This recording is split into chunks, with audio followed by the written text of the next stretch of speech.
Ma fille de 8 ans, Sophie, a été la première à voir le fauteuil roulant de mon père rouler vers la circulation. Nous venions tout juste de quitter une clinique de rééducation, lorsque le fauteuil a commencé à descendre le trottoir en pente. Mon père a tenté d'attraper le frein, mais le levier a cédé inutilement sous sa main.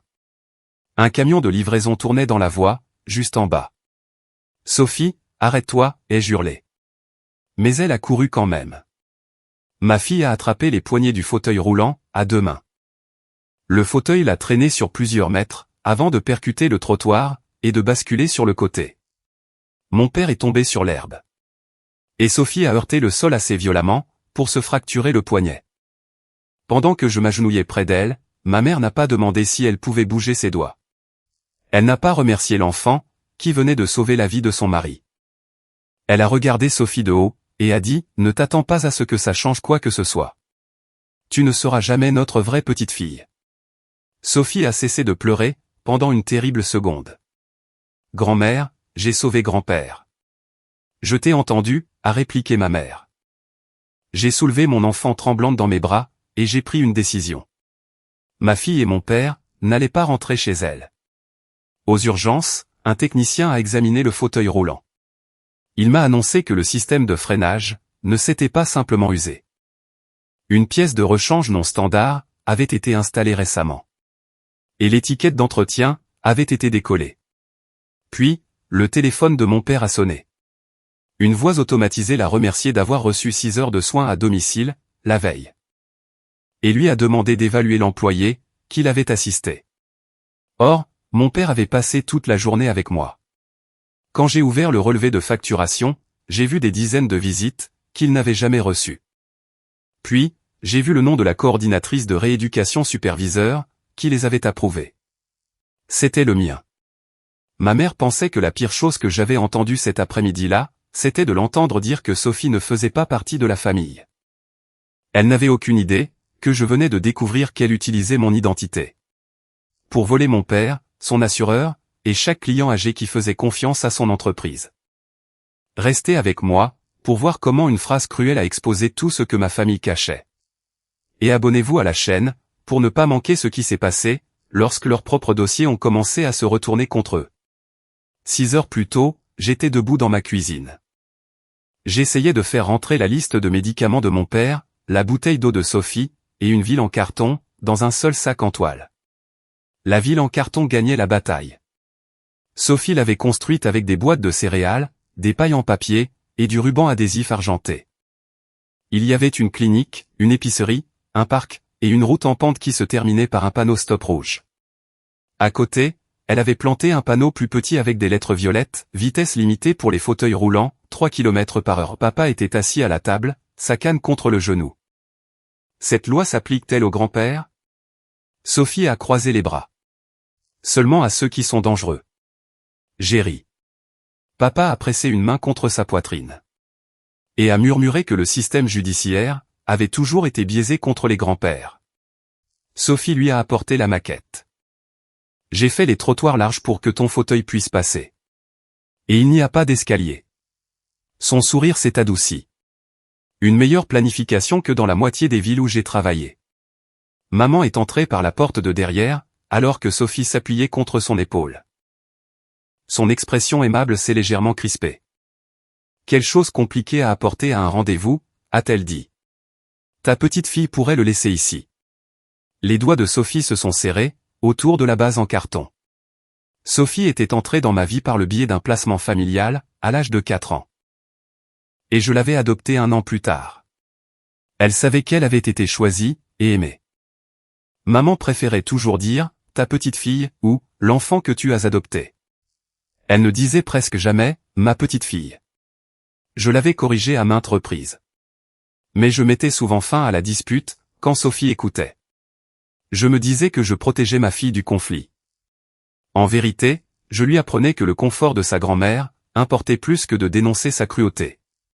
Elle l'a fait pour grand-père, ai-je dit. Ça vient avec nous. Papa a hoché la tête.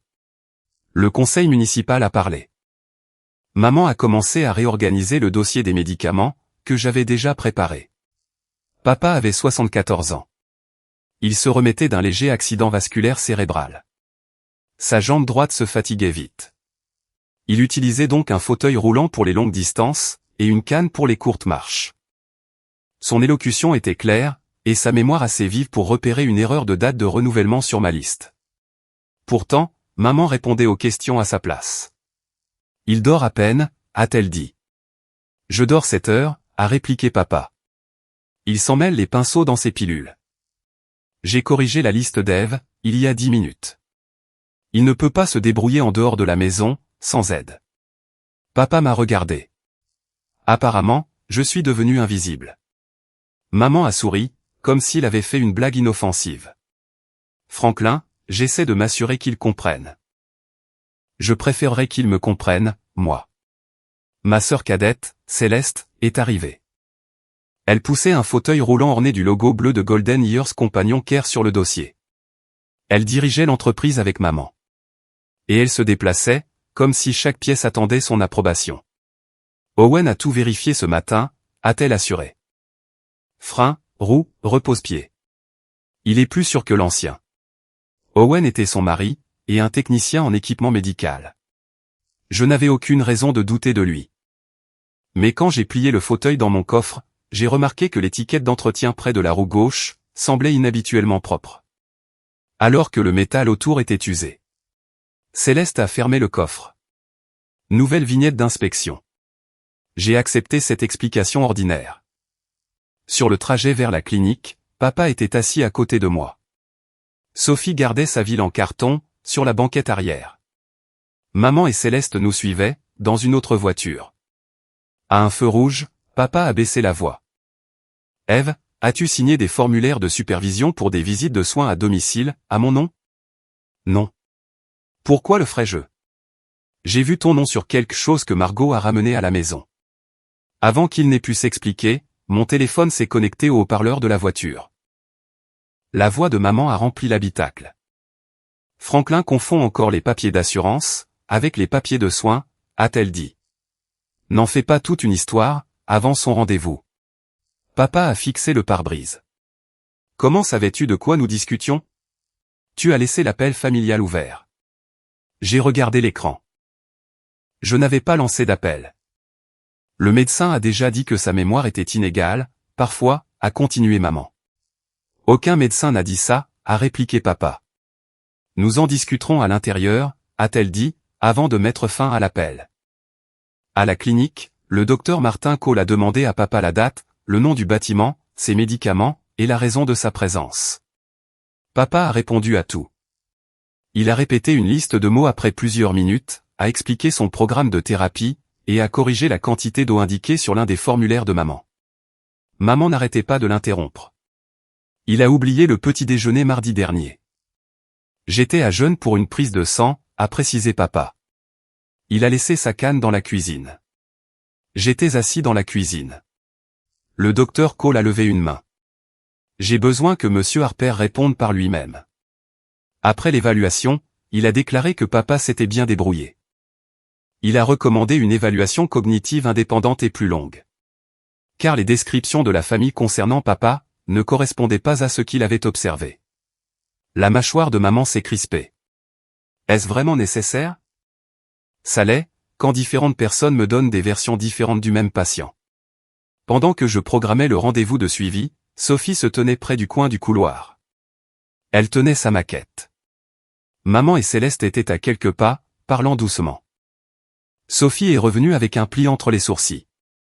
Grand-mère a dit qu'après aujourd'hui, grand-père ne sera plus autorisé à signer quoi que ce soit tout seul. J'ai regardé vers maman, mais elle s'était détournée. À l'extérieur, maman a suggéré de s'arrêter au centre commercial, en face. Pour que papa puisse prendre l'air, pendant que Céleste achetait du café. Le trottoir passait devant plusieurs magasins. Et il descendait, vers la voie de livraison. Céleste a positionné le fauteuil roulant, à côté d'un banc. Je vais verrouiller le frein. Sophie m'a demandé d'aller chercher le sac en toile, pour pouvoir montrer à grand-père la minuscule clinique de sa maquette. Je me suis tourné vers la voiture.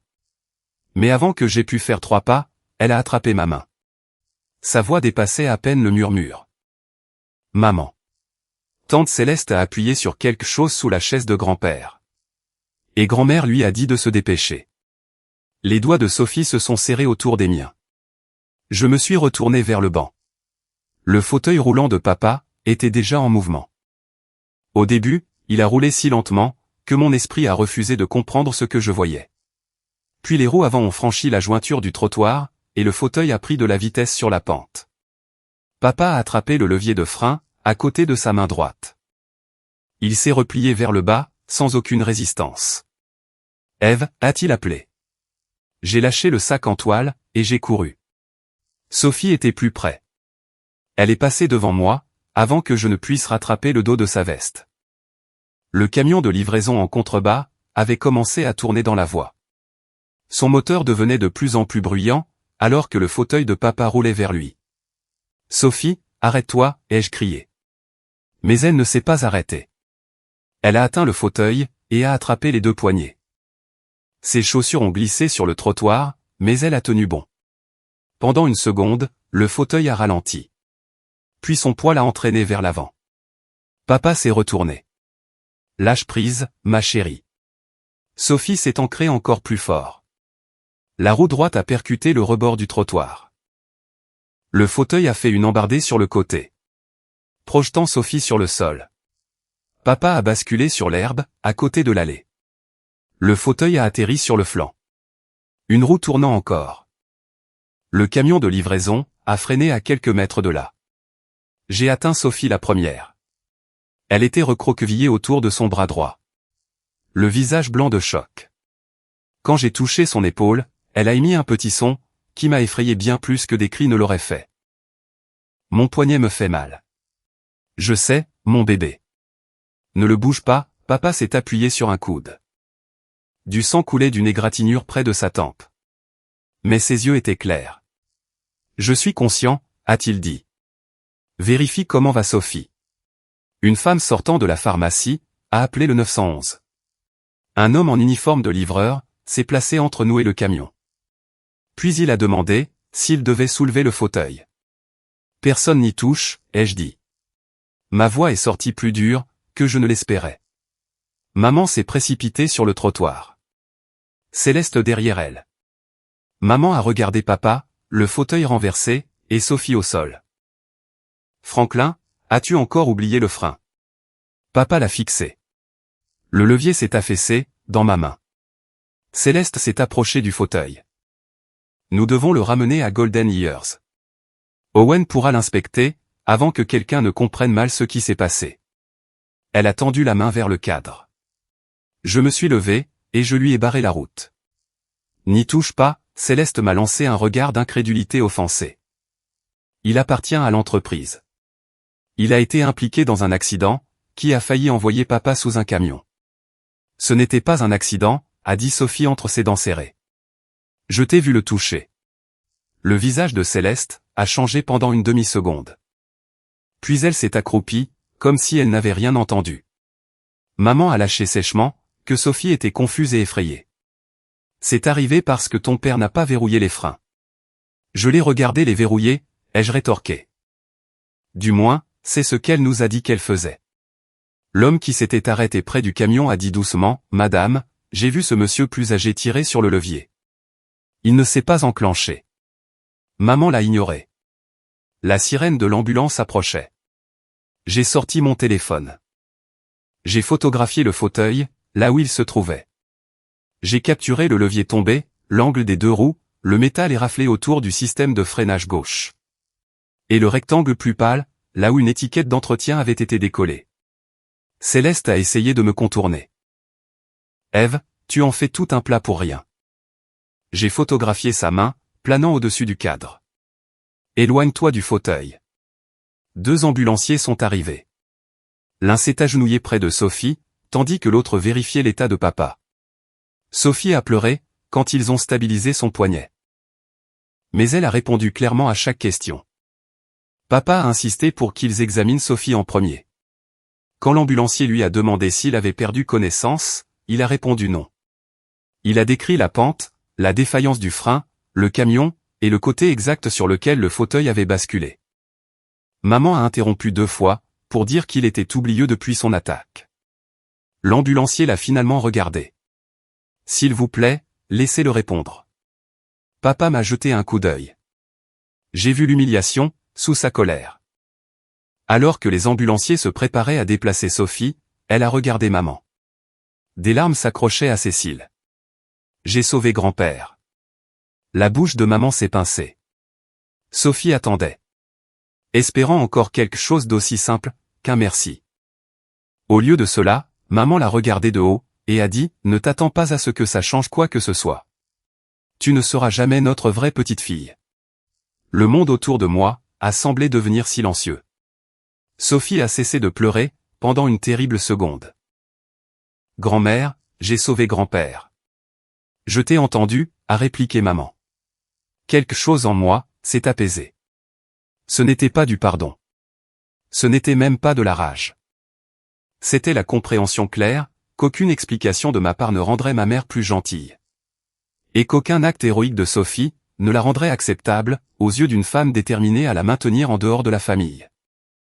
Je me suis penché, et j'ai soulevé ma fille avec précaution contre ma poitrine. Ma fille et mon père, vont à l'hôpital, ai-je annoncé. Aucun des deux, ne rentre à la maison avec vous. Maman m'a dévisagé. Tu ne peux pas éloigner Franklin de sa femme. Papa a répondu, avant que je ne puisse le faire, je pars avec Ève. Céleste a dit qu'elles avaient besoin du fauteuil roulant. La police ou l'hôpital, décideront où il va, ai-je tranché. Tu ne l'emporteras pas, les ambulanciers ont installé Sophie et papa, dans l'ambulance. J'ai suivi dans ma voiture. Après avoir donné à l'agent de police intervenant les photographies, et les noms des témoins. Aux urgences, Sophie a été emmenée pour des radios. Papa avait des ecchymoses le long de son épaule et de sa hanche. Une coupure superficielle près de sa tempe. Et aucun signe d'un nouvel accident vasculaire cérébral, ou de blessure à la tête. Le médecin est revenu avec les images de Sophie. Il m'a dit que son poignet était fracturé. Elle aurait besoin d'un plâtre, d'analgésique, et d'un suivi avec un spécialiste en orthopédie. Il n'y avait pas de blessure au crâne, et aucun signe d'hémorragie interne. Mes genoux ont failli céder de soulagement.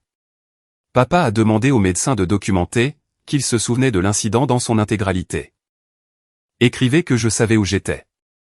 Ce qui s'est passé, et pourquoi j'ai tiré sur le frein, a-t-il exigé. Le médecin a hoché la tête. J'enregistrerai vos déclarations, et les résultats de votre examen. Après la pose du plâtre de Sophie, papa a regardé la fibre de verre violette recouvrant son poignet. J'ai décidé de prendre ma retraite des courses de fauteuil roulant en descente. La bouche de Sophie a tremblé, avant que le plus petit des sourires n'apparaisse. Tant mieux. Tu étais nul à ça. C'était le premier son s'approchant d'un rire, depuis le parking. J'ai pressé mes lèvres contre ses cheveux, et je me suis permis de respirer. Un technicien en équipement de l'hôpital est venu inspecter le fauteuil roulant, après que l'officier ait pris les dispositions pour qu'il soit rentré à l'intérieur. Il s'est accroupi près de la roue gauche. A déplacé le levier, et a retiré un petit couvercle. Cette pièce ne correspond pas au modèle du fauteuil, a-t-il dit. Qu'est-ce que ça veut dire, ai-je demandé. Ça veut dire que quelqu'un a installé une pièce non standard dans le système de freinage. Elle est trop courte pour maintenir la pression, quand le fauteuil est sur une pente. Aurait-elle pu s'user? Il a secoué la tête. Pas comme ça. Les vis autour ont été récemment manipulées. Et la pièce elle-même a l'air plus neuve, que le reste de l'assemblage. Il a pointé du doigt la zone vide sur le cadre. Il devrait aussi y avoir une étiquette d'entretien ici. Mon téléphone a vibré, avant que je ne puisse poser une autre question. Céleste m'appelait. Mais j'ai rejeté l'appel. Une minute plus tard, j'ai entendu sa voix dans le couloir. Elle était venue à l'hôpital, malgré ce que j'avais dit. Owen était sur haut-parleur. Le fauteuil était censé dériver, pas dévaler, disait rapidement Céleste. Tu m'avais dit que le remplacement ne ferait que relâcher la prise. J'ai contourné l'angle. Céleste m'a vu, et s'est arrêtée de parler. La voix d'Owen a retenti du téléphone. Céleste, qui est là? Elle a mis fin à l'appel. Pendant plusieurs secondes, aucune de nous n'a bougé. J'avais entendu les mots, mais je ne les avais pas enregistrés. Céleste le savait aussi. Tu as mal compris, a-t-elle dit. Pars, ai-je rétorqué. Écoute-moi. Pars, avant que j'appelle la sécurité. Son visage s'est durci. Elle s'est éloignée, sans demander comment allait Sophie. Je suis retourné dans la chambre de papa. Son téléphone sonnait sur la table, à côté de lui. L'écran affichait un numéro de service automatisé, relié à Golden Years Companion Care. Papa a répondu, et l'a mis sur haut-parleur. Une voix enregistrée et joyeuse a remercié Franklin Harper, pour avoir reçu 6 heures de soins à domicile la veille. Elle lui a demandé d'évaluer l'employé qui l'avait assisté pour sa mobilité, ses médicaments et ses besoins personnels. Papa m'a regardé. Il avait passé toute la journée précédente chez moi. Aucun soignant ne l'avait approché. La voix automatisée a répété la question, comme si de rien n'était. Sur une échelle de 1 à 5, quel est votre niveau de satisfaction concernant les 6 heures de compagnie, de supervision des médicaments et d'assistance à la mobilité que vous avez reçues hier?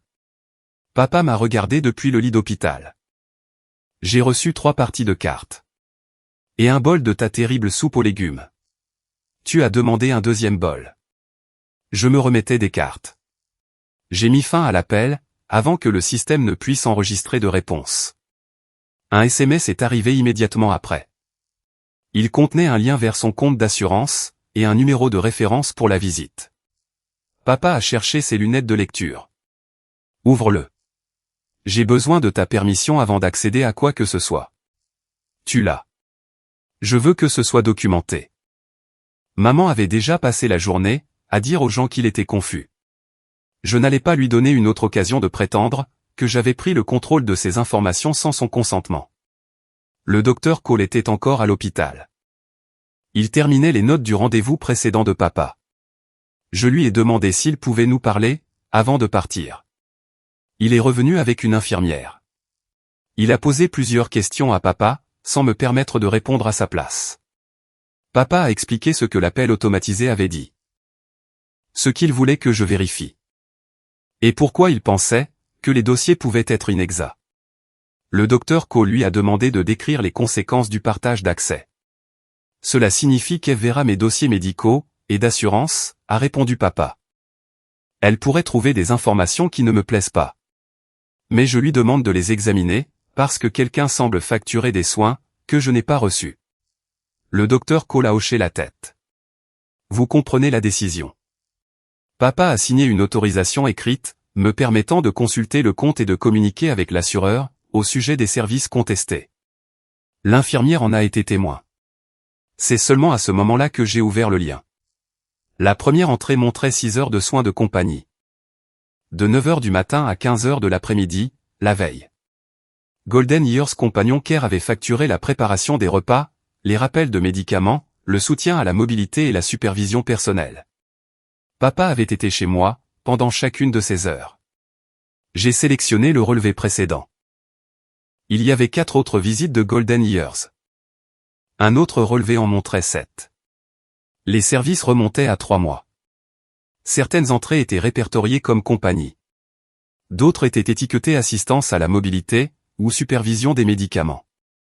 Plusieurs affirmaient qu'un soignant avait aidé papa à se laver, s'habiller et se déplacer en toute sécurité dans sa maison. Est-ce que quelqu'un de Golden Years t'a déjà aidé à te laver, ai-je demandé. Papa m'a jeté un regard, par-dessus ses lunettes. Je me souviendrai de ce niveau d'humiliation. Est-ce que quelqu'un t'a préparé des repas? Ta mère a réchauffé de la soupe une fois, et elle a appelé ça un plan de soins. J'ai continué à faire défiler. Une visite avait été facturée pendant l'office religieux du dimanche de papa. Une autre prétendait qu'il avait reçu 5 heures de supervision, alors qu'il était assis dans la salle d'attente du docteur Cole pour un rendez-vous de suivi. Une troisième couvrait un après-midi où il avait assisté avec moi, à la présentation scolaire de Sophie. La visite de 6 heures de la veille était la plus facile à réfuter. Papa était arrivé chez moi peu après le petit déjeuner. Et il était resté jusqu'au dîner. Tu m'as battu aux cartes 3 fois pendant ta session de mobilité supervisée par des professionnels, ai-je fait remarquer. Il a ajusté la couverture sur ses genoux. Apparemment, je recevais d'excellents soins tout en restant assez en bonne santé pour tricher. Tu as marqué le coin de la dame de cœur. Cette accusation me semble imprudente dans une pièce où nous avons déjà découvert au moins 2 formes de fraude. Sophie a ri doucement, depuis la chaise à côté du lit. Puis elle a grimacé, quand le mouvement a secoué son plâtre. Le son n'a duré qu'un instant. Mais il a apaisé quelque chose de serré dans ma poitrine. L'hôpital nous a fait sortir peu après le coucher du soleil. Papa était endolori, mais n'avait pas besoin de rester pour la nuit. Sophie a reçu des analgésiques, des instructions écrites et un rendez-vous avec un spécialiste en orthopédie. Je les ai tous les deux emmenés chez moi. Au dîner, Sophie a eu du mal à tenir sa fourchette de la main gauche. J'ai coupé sa nourriture en petits morceaux, et je l'ai aidée à guider chaque bouchée. Quand elle s'est frustrée, « Je peux le faire », a-t-elle insisté. Je lui ai dit, « Je sais que tu le peux. Mais tu n'as pas à le prouver ce soir. » De l'autre côté de la table, papa a changé de position prudemment sur sa chaise. Sophie a remarqué que la couverture glissait de ses genoux. Sans poser sa fourchette, elle a tendu sa main indemne et l'a remise en place. Papa a regardé son plâtre. « C'est toi qui es censé être la patiente. Toi aussi. J'espérais que mon poste s'accompagne d'un meilleur service. » Elle y a réfléchi. « Tu peux avoir du pudding. » Il a accepté l'offre, comme si elle avait approuvé un contrat majeur. En les regardant, j'ai compris qu'ils étaient tous les deux blessés, mais qu'ils essayaient toujours de prendre soin l'un de l'autre. Maman parlait de la famille comme s'il s'agissait d'un test sanguin. Sophie et papa me montraient que c'était une action. Après le dîner, j'ai ouvert le compte d'assurance de papa sur mon ordinateur portable, pendant qu'il était assis à côté de moi. Sophie se reposait sur le canapé, son plâtre soutenu par des oreillers. Nous avons comparé les dates de facturation à son calendrier, aux emails de l'église, au dossier de l'hôpital et à nos messages.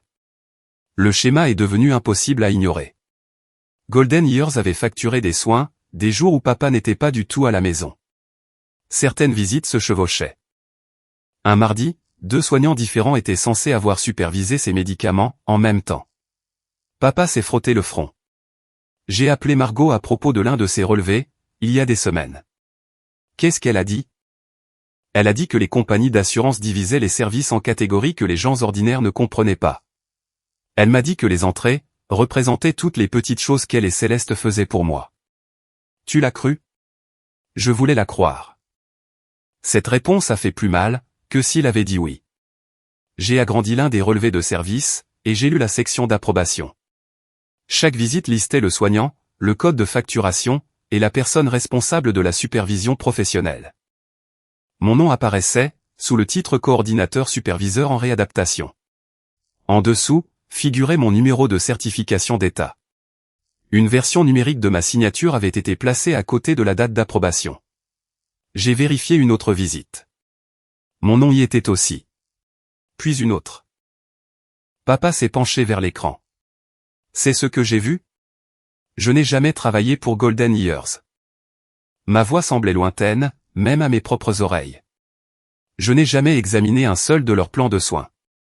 Je n'ai jamais supervisé leur personnel, approuvé leurs services, ou donné la permission à qui que ce soit d'utiliser mes informations professionnelles. Mon téléphone a sonné. Le nom de maman a rempli l'écran. J'ai répondu, mais j'ai mis l'appel sur haut-parleur, pour que papa puisse entendre. Ève, tu bouleverses ton père, a-t-elle dit. Céleste m'a dit que tu as ouvert des dossiers qu'il ne comprend pas. Il m'a donné une autorisation écrite.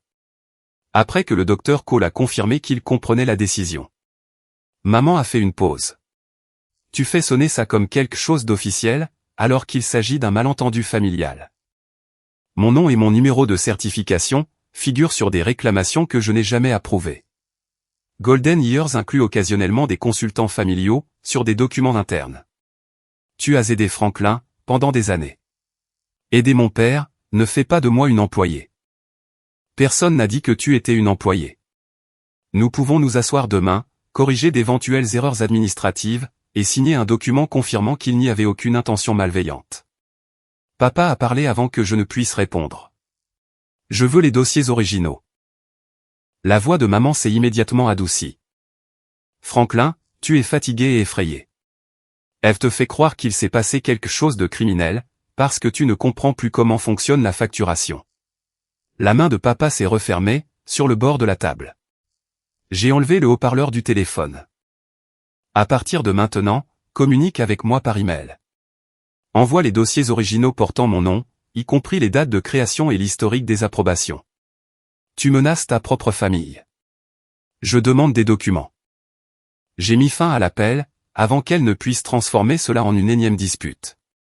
Le site web des licences de l'État répertoriait un numéro de conformité, pour l'utilisation abusive présumée d'informations professionnelles. J'ai appelé, et je suis tombé sur Nadia Bell, une enquêtrice affectée aux prestataires de soins à domicile. Elle a écouté sans m'interrompre pendant que j'expliquais les fausses visites, mon nom sur les approbations et l'incident du fauteuil roulant. Elle n'a pas promis d'arrestation et ne m'a pas dit que j'avais tout résolu. N'accédez pas au système interne de l'entreprise, même si vous connaissez un mot de passe, a-t-elle dit. Ne confrontez pas les employés, et ne demandez à personne de supprimer ou de transférer des fichiers. Conservez ce que vous avez déjà. Elle m'a demandé d'envoyer les relevés d'assurance, l'autorisation écrite de papa, et des captures d'écran montrant mon numéro de certification. Nadia a ensuite émis une demande formelle de conservation, à Golden Years. L'entreprise a reçu l'ordre de conserver tous les dossiers liés à Franklin Harper, et tous les documents créés sous mon nom. Moins de 10 minutes plus tard, un email est arrivé de Céleste. Elle écrivait que Golden Years connaissait une panne de logiciel inattendue. Certains fichiers historiques, avertissait-elle, pourraient avoir été endommagés, ou définitivement perdus avant la réception de la demande de conservation. J'ai transféré le message à Nadia. Elle m'a rappelé, 20 minutes plus tard. Mademoiselle Harper, nous avons récupéré assez d'informations sur le portail des licences pour savoir que cela ne se limite pas à votre père. J'ai resserré ma prise sur le téléphone. Nadia a poursuivi prudemment, votre nom apparaît dans les dossiers de soins d'au moins 17 autres clients.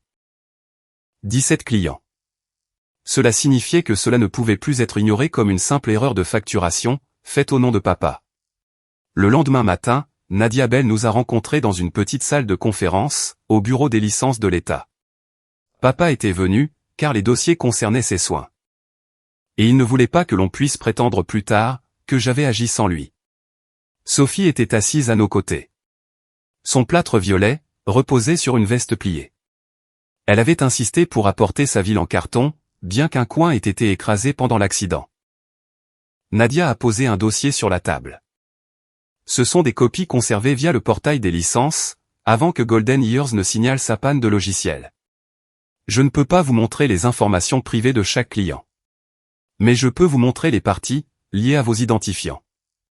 Le premier formulaire portait mon nom, mon numéro de certification, et une version numérique de ma signature. Le deuxième aussi. Au sixième, mes mains étaient devenues froides. Les dossiers affirmaient que j'avais supervisé des plans de mobilité, examiné les risques liés aux médicaments, et approuvé des programmes de soins, pour des personnes que je n'avais jamais rencontrées. Certains formulaires indiquaient des dates où j'avais fait des quarts de travail complets, à l'hôpital. Puis j'ai remarqué la formulation. Un plan disait, le client doit effectuer des tâches familières avec une assistance graduée, tout en préservant le plus grand degré de sécurité et d'indépendance. Un autre recommandait, des objectifs de mobilité courts et reproductibles, soutenus par des repères environnementaux. Ces phrases, étaient les miennes. Elles n'étaient pas assez uniques, pour prouver que j'en étais l'auteur. Mais elles apparaissaient dans le même ordre, et le même rythme que j'utilisais depuis des années, dans les plans de rééducation. Quelqu'un a lu mon travail, ai-je dit. Nadia a demandé si j'avais déjà partagé des modèles avec Golden Years. Un souvenir a refait surface, et m'a retourné l'estomac. 2 ans plus tôt, maman m'avait demandé de lui envoyer un exemple de plan de soins. Elle disait qu'elle voulait comprendre comment les hôpitaux décrivaient les objectifs de mobilité. Pour que Golden Years puisse communiquer plus clairement avec les médecins. J'avais effacé le nom du patient, et je lui avais envoyé un de mes modèles standards. Elle n'a plus eu besoin de ma permission après ça, ai-je dit. Elle avait ma formulation, mon adresse email, et le numéro professionnel, dans ma signature. Papa a baissé les yeux vers les papiers. Margot a toujours dit, que la famille devait partager ce qu'elle avait. Elle ne l'a pas partagé. Elle l'a utilisé. Nadia ne m'a pas dit quelle conclusion en tirer. Elle a marqué les informations pour l'examen de l'utilisation abusive des informations d'identification, et a fait venir une femme nommée Tamara Wells, par appel vidéo sécurisé. Tamara avait 47 ans. Elle avait les yeux fatigués, et la prudence de quelqu'un habitué à être puni, pour en avoir trop dit. Nadia lui a montré une page expurgée, du dossier de papa. Tamara y figurait comme l'aidante, qui avait fourni 6 heures de compagnie et de supervision des médicaments. Tamara s'est penchée vers l'écran. Je n'ai jamais vu cet homme de ma vie. Papa a levé la main. Je me serais souvenu de vous. Elle lui a adressé un bref sourire nerveux. Avant d'expliquer qu'elle avait travaillé pour Golden Years pendant 11 mois. Au début, Céleste demandait aux employés de laisser leurs feuilles de temps hebdomadaires vierges, pour que le bureau puisse entrer les codes de facturation plus tard. Tamara s'y était opposée, après avoir vu des heures ajoutées à des visites qui avaient duré moins d'1 heure.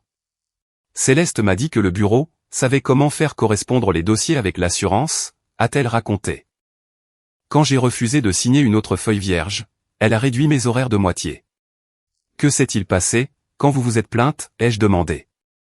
Elle a dit qu'elle pourrait signaler que j'abandonnais les patients. Elle m'a rappelé qu'une seule accusation pouvait empêcher une autre agence de m'embaucher. Tamara avait conservé plusieurs fiches de paie et messages de planification, mais Nadia lui a dit de ne rien envoyer en dehors du processus protégé. Son témoignage n'expliquait pas l'affaire du fauteuil roulant, mais il démontrait que les faux dossiers de soins n'étaient pas une simple erreur administrative impliquant mon père. Après l'appel, papa a demandé à rentrer chez lui. Il a été silencieux pendant le trajet, tenant sa canne en travers de ses genoux. Tandis que Sophie essayait de réparer le coin écrasé de sa maquette avec du ruban adhésif. À la maison, il m'a demandé de descendre un sac en toile de l'armoire, où j'avais rangé ses affaires après son accident vasculaire cérébral. À l'intérieur, il y avait 12 enveloppes. Sur chacune d'elles, une date était inscrite avec l'écriture en lettres majuscules et précises de papa. Elles contenaient des avis d'assurance, des notes manuscrites, des copies de cartes de rendez-vous, des programmes d'église, et des relevés téléphoniques. J'ai commencé à les garder, il y a 6 semaines, a-t-il dit. Il avait consigné chaque appel de soins suspect. Chaque jour où Golden Years affirmait que quelqu'un lui avait rendu visite. Et chaque explication donnée par maman, quand il remettait en question un relevé. Il avait même écrit, où il se trouvait réellement, pendant les heures facturées. Pourquoi ne me l'as-tu pas dit, ai-je demandé. Je pensais pouvoir le prouver discrètement. Puis, j'ai cru que je me trompais peut-être. Ta mère a passé des mois à me dire que l'attaque avait altéré ma mémoire. Tu en savais assez pour tout documenter. Je savais aussi ce qui arriverait si je t'impliquais. Elle t'accuserait de me monter contre elle. Et Céleste dirait que tu essayais de détruire l'entreprise. C'est arrivé, de toute façon. Il a hoché la tête. Oui. Et je t'ai laissé sans préparation pour y faire face. La douleur dans sa voix n'effaçait pas ma colère. Il avait regardé maman me rabaisser pendant des années. Puis il m'avait appris à appeler le silence de la patience. J'ai passé la majeure partie de ma vie à penser que préserver la paix, c'était la même chose que d'aimer cette famille, ai-je dit. Papa a frotté son pouce sur le bord d'une enveloppe. Tu as appris ça de moi. Il a regardé vers Sophie. Elle s'était endormie dans le fauteuil. Son plâtre reposait sur la ville en carton. La protégeant, même dans le sommeil. Je suis désolé, a-t-il dit. Je t'ai laissé grandir en croyant que le silence était la façon dont les bonnes personnes maintenaient une famille unie. Je n'étais pas prête à lui dire que tout était pardonné. Au lieu de cela, je me suis assise à côté de lui, et j'ai ouvert la première enveloppe. Nous avons classé les papiers par date sur la table. Les notes de papa étaient ordonnées. Chaque heure et lieu écrit, comme des mesures sur un plan d'ingénierie. Sophie dormait à quelques pas de nous, pendant que nous construisions une chronologie à partir des preuves qu'il avait recueillies seul. Mon téléphone a commencé à se remplir de messages, avant que nous ayons terminé.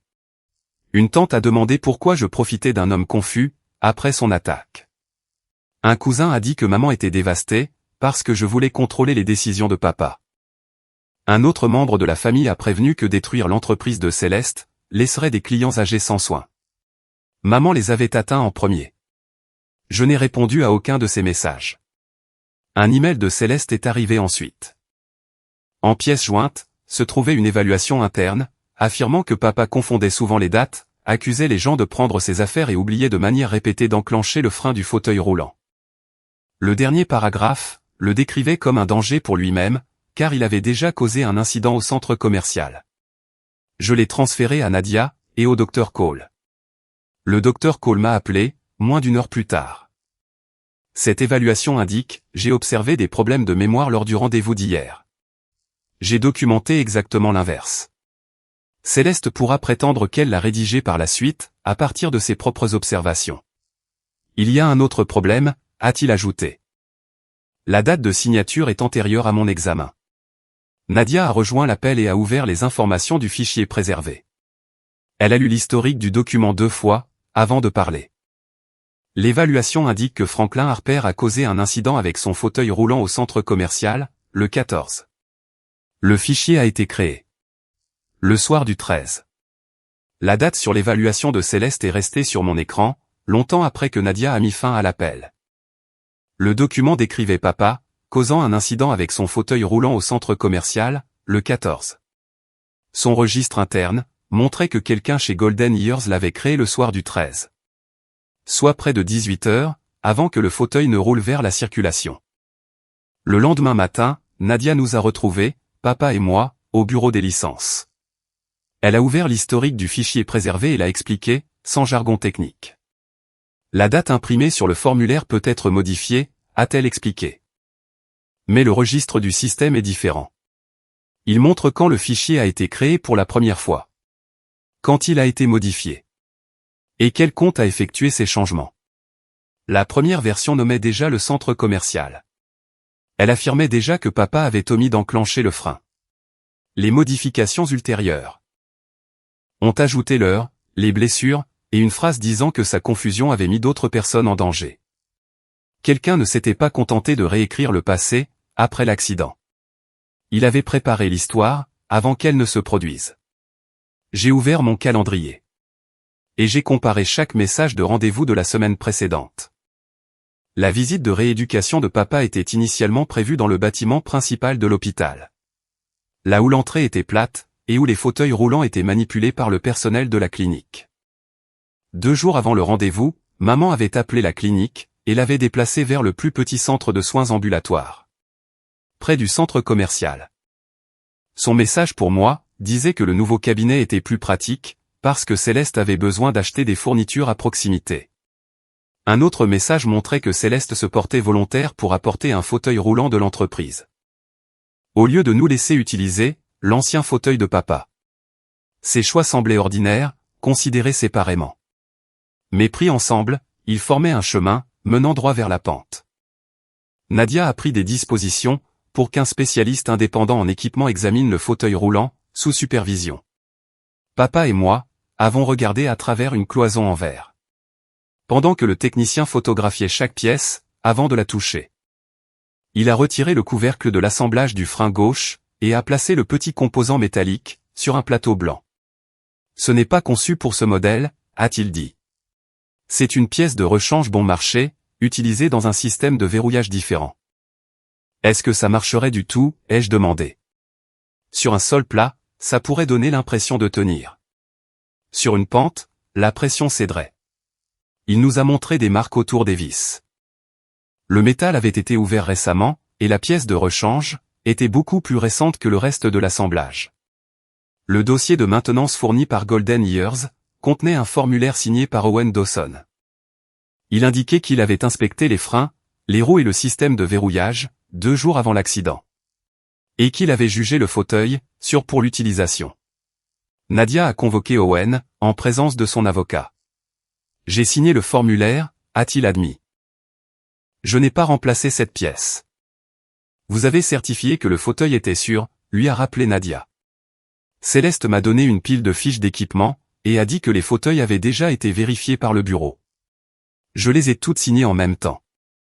Papa s'est penché vers le haut-parleur. Tu as signé une inspection de sécurité, sans avoir inspecté l'équipement. Owen est resté silencieux, avant de dire qu'il avait fait confiance à sa femme. Quand Nadia a demandé si Céleste avait accès à ses outils, il a dit qu'elle empruntait parfois du matériel de sa camionnette de travail. La veille de l'accident, elle avait pris une petite boîte de pièces, et l'avait rendue plus tard, sans expliquer pourquoi. Il ne voulait pas dire qu'elle avait altéré le frein. Il a seulement admis que la boîte contenait plusieurs pièces de verrouillage universel. Y compris le type trouvé à l'intérieur du fauteuil de papa. Ce n'était pas un aveu. C'était un lien supplémentaire. L'entretien de Sophie a eu lieu cet après-midi-là. Dans une pièce adaptée aux enfants, avec une spécialiste formée. Je suis resté derrière une vitre sans teint, et on m'a dit de ne pas interrompre. Avant l'entretien, je n'avais pas parlé à Sophie du faux rapport, de la mauvaise pièce de frein, ni du matériel disparu d'Owen. Je ne lui avais pas demandé si Céleste avait cassé le fauteuil. Je lui avais seulement dit de décrire ce dont elle se souvenait, et de dire quand elle ne savait pas. Sophie a raconté que Céleste s'était accroupie à côté du fauteuil roulant de grand-père. Elle se souvenait d'avoir entendu un petit clic métallique. Elle se souvenait du porte-clés bleu suspendu au poignet de Céleste. Et de grand-mère disant « Dépêche-toi. Elle revient ». L'interrogatrice a demandé de qui elle parlait. Sophie a secoué la tête. J'ai pensé qu'elle parlait de ma maman. Mais grand-mère n'a pas dit son nom. Elle n'a rien ajouté de dramatique. Elle n'a pas prétendu comprendre ce que Céleste avait fait. Son récit est resté exactement celui qu'une enfant de 8 ans aurait pu remarquer en quelques secondes. Quand elle est sortie, je l'ai serrée dans mes bras avec précaution, autour du plâtre. « Est-ce que j'ai bien fait ?» a-t-elle demandé. « Tu as dit la vérité. C'est tout ce que tu as à faire. » L'évaluation cognitive complète de papa a eu lieu le lendemain matin, avec le docteur Cole. Maman l'avait décrit comme oublieux, dangereux, et incapable de comprendre ses propres dossiers. Le docteur Cole a testé la mémoire, l'attention, le raisonnement, le langage, et sa capacité à prendre des décisions. Papa a donné la date, le lieu, et les noms de toutes les personnes présentes. Il a répété des informations après des délais.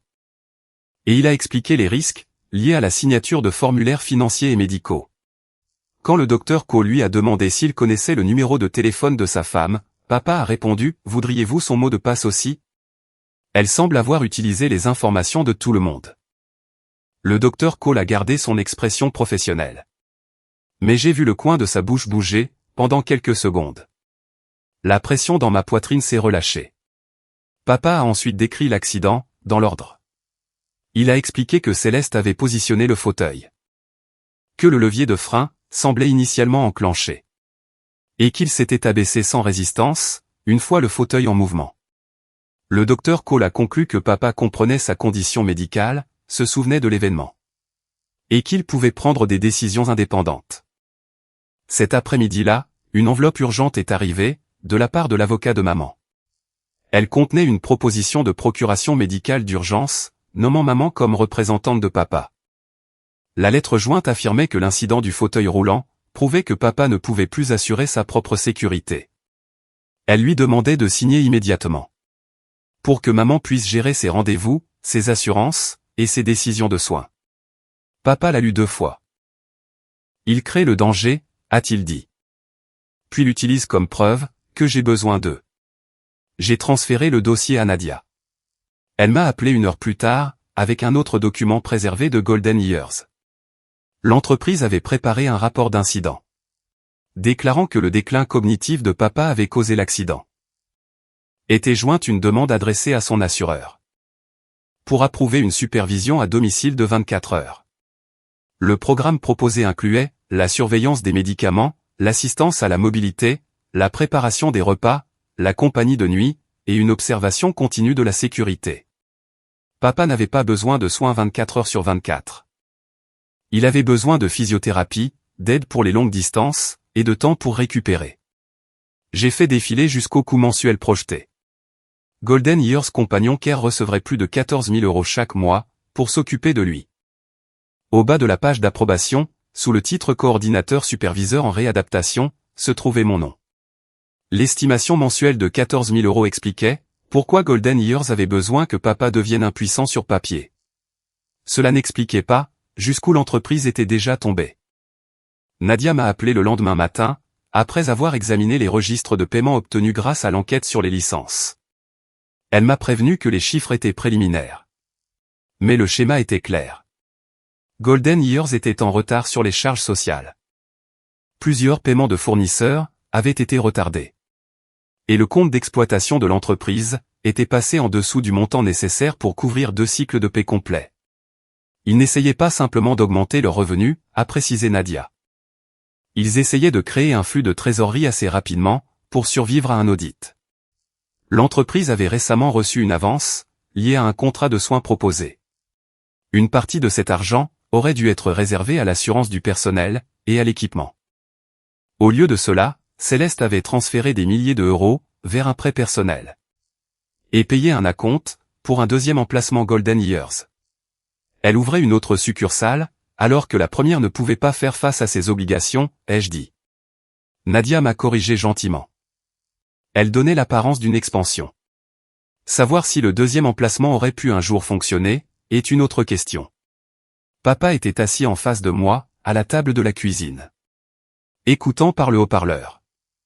Il a fixé le plan de soins projeté, portant mon nom. Si on me classait comme nécessitant une supervision de 24 heures, cela les aiderait-il à obtenir plus d'argent? Cela leur donnerait un client de grande valeur, avec une facturation mensuelle prévisible, a répondu Nadia. Ils pourraient aussi présenter ce contrat aux prêteurs ou aux investisseurs, comme une preuve de croissance. Papa a fermé le dossier. Maman a appelé cet après-midi-là. J'ai failli l'ignorer, mais papa m'a demandé de répondre en sa présence.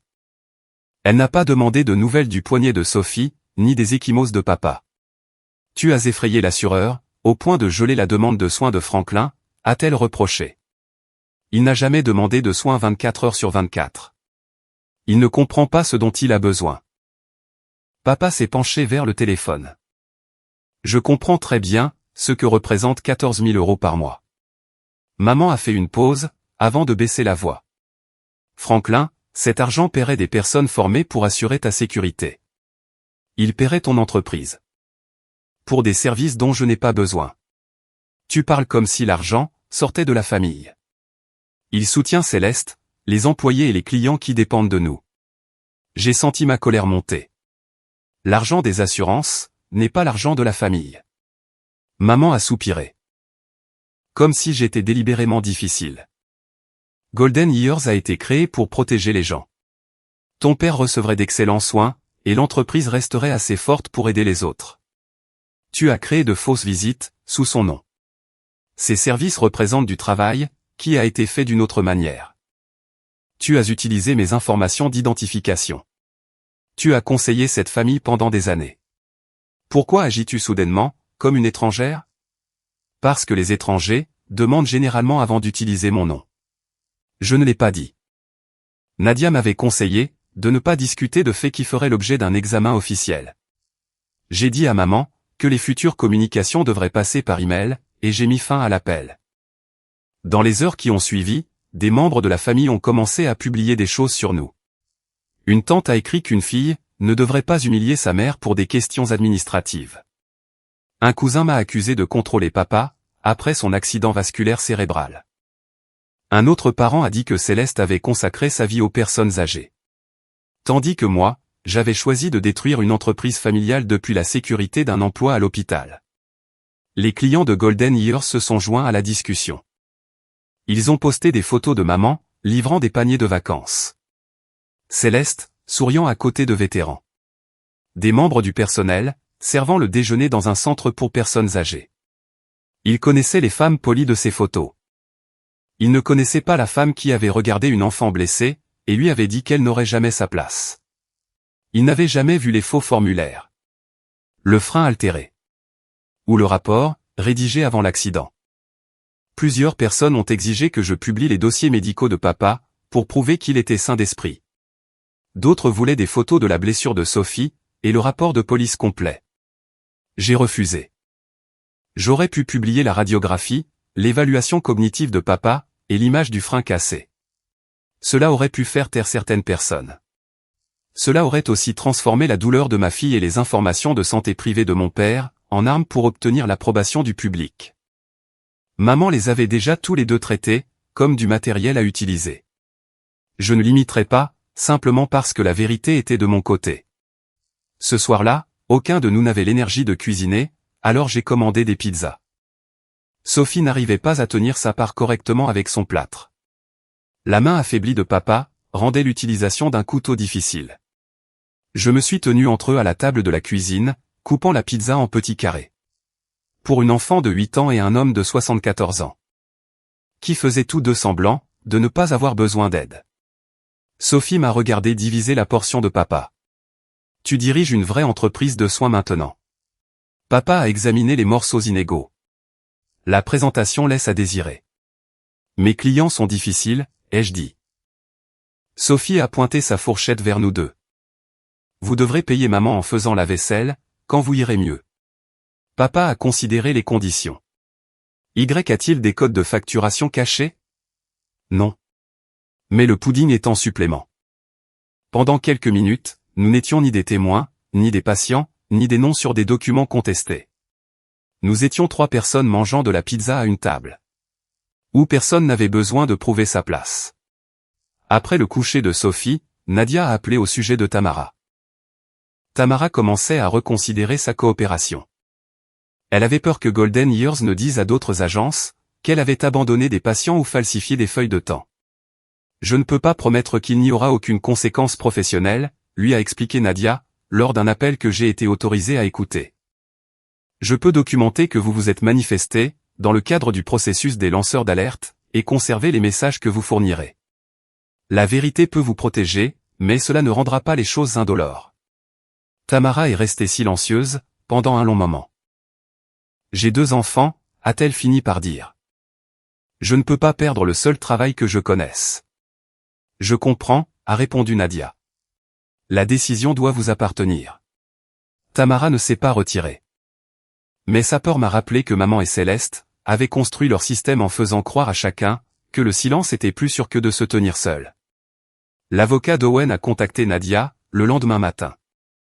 Owen a admis que la signature sur le formulaire d'inspection du fauteuil roulant était bien la sienne. Il a également admis avoir signé plusieurs fiches d'équipement en même temps, après que Céleste lui ait dit que le bureau avait déjà inspecté les appareils.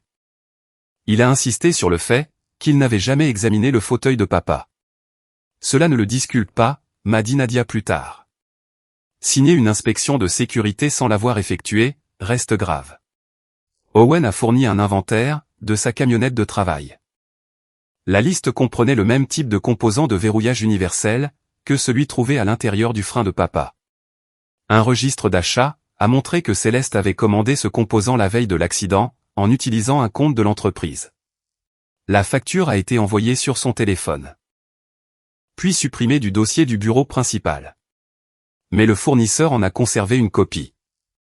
Cela ne prouvait toujours pas qu'il avait physiquement installé.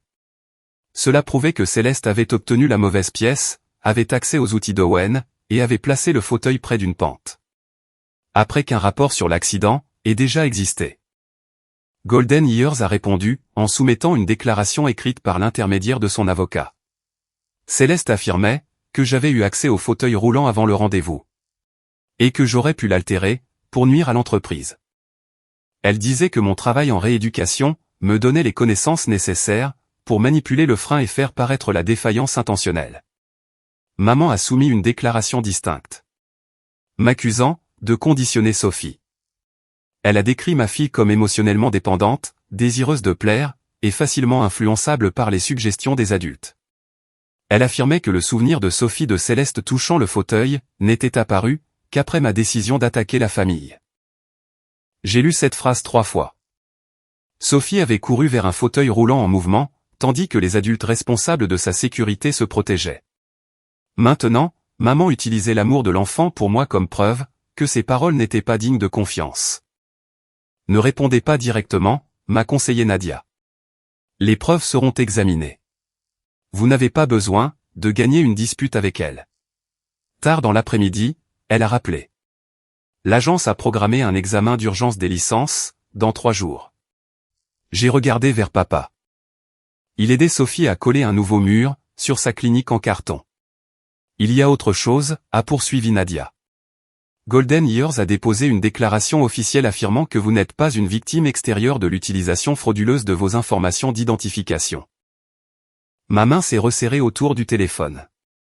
Elles affirment que vous étiez une employée secrète. Qui approuvait l'ensemble du système de facturation. Golden Years m'avait transformé. De la personne dont les identifiants avaient été volés, en la personne soi-disant responsable du vol. Selon leur déclaration, j'avais travaillé discrètement comme consultante non rémunérée, car je voulais éviter un conflit avec mon poste à l'hôpital. Elles affirmaient que j'avais conçu le système de documentation. Formé Céleste à utiliser le jargon de la rééducation. Et approuvé les plans de soins à distance. L'histoire était bâtie pour que chaque preuve contre elle se retourne contre moi. Si mon nom apparaissait sur les formulaires, elle disait que c'était moi qui l'avais mis là. Si mon langage professionnel apparaissait dans les plans de soins, cela prouvait que je les avais rédigés. L'absence de mes relevés de salaire était expliquée comme un arrangement familial privé. Je devais prouver plus que le fait de n'avoir jamais signé ces documents. Je devais prouver que je n'avais jamais été leur employé.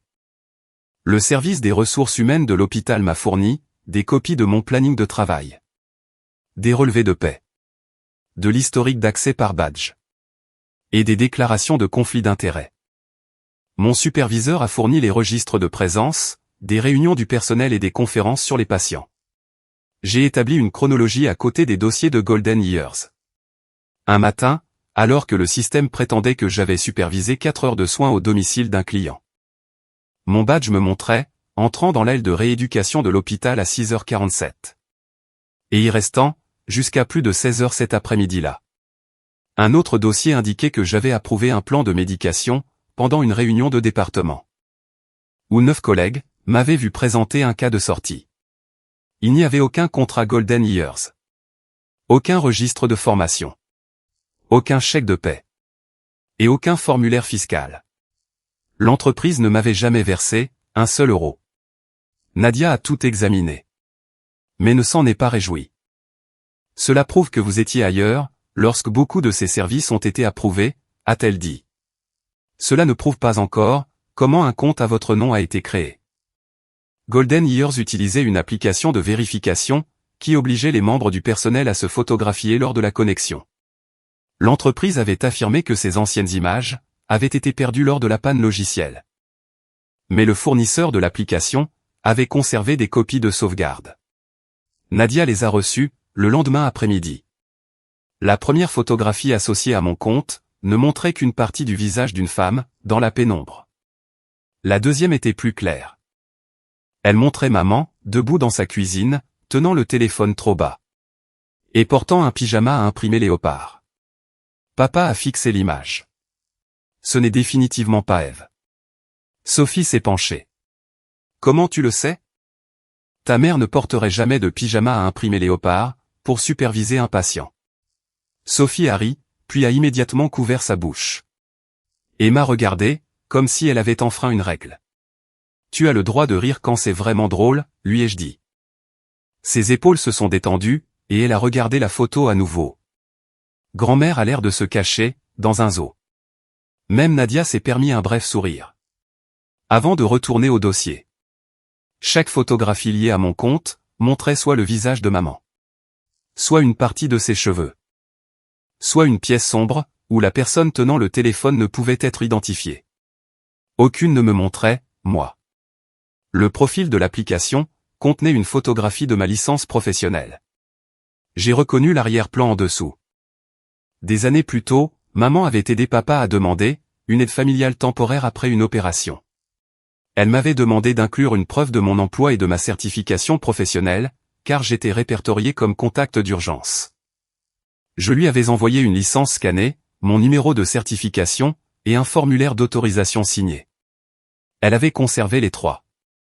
La signature numérique sur les documents de Golden Years correspondait à la signature de cette ancienne demande d'assistance familiale. Ce n'était pas une signature que j'utilisais actuellement. Le fournisseur de l'application a également préservé les lieux depuis lesquels le compte avait été accédé. Les connexions portant mon nom provenaient de 2 endroits, la maison de maman et le bureau de Golden Years. Pas une seule ne provenait de mon domicile, de mon téléphone ou de l'hôpital. Papa a étudié les horodatages.